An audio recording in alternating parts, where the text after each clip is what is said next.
পড়ে শোনাচ্ছি মহান বিজয় দিবস উপলক্ষে লেখা একটি কবিতা। আমার কবিতাটির নাম ১৬ মানে বিজয়। ১৯৭১ ১৬ই ডিসেম্বর এদেশ থেকে বিতাড়িত হলো যত বর্বর। মার্চের একটি কালো রাতে পাক হানাদার, শত চেষ্টা করেও তারা জয়ী হলো না। নিদারুণ কষ্ট, কত যে লাঞ্ছনা, শত নিপীড়ন, নিরস্ত্র এদেশের মানুষকে করে নির্যাতন। তবুও শাসক গোষ্ঠী পূর্ব পাকিস্তান খ্যাত আমার এদেশ করতে পারেনি হরণ। বাঙালি আমরা শক্তিতে বুদ্ধিতে নিজের লক্ষ্যে সর্বদা অবিচল। পরাধীন এক জাতি থেকে নিজ দেশকে স্বাধীন করে মাথা তুলে বাঁচি আজ নিয়ে সাহসের বল। ৯ মাস যুদ্ধ করে ছিনিয়ে এনেছি লাল সবুজের পতাকা।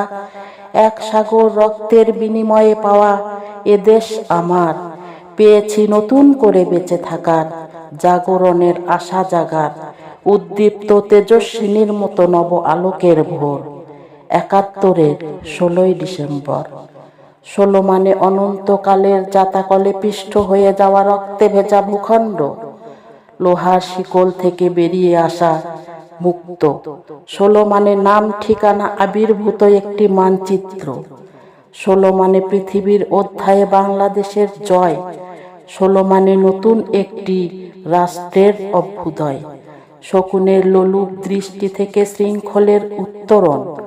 দেনা পাওনা সব মিটিয়ে বিদ্রোহের ঘণ্টা বাজিয়ে নিজ অস্তিত্বের উপস্থিতির আস্ফালন। নতুন দিগন্তের পথ পাড়ি দেয়া সমর। ৭১-এর ১৬ই ডিসেম্বর।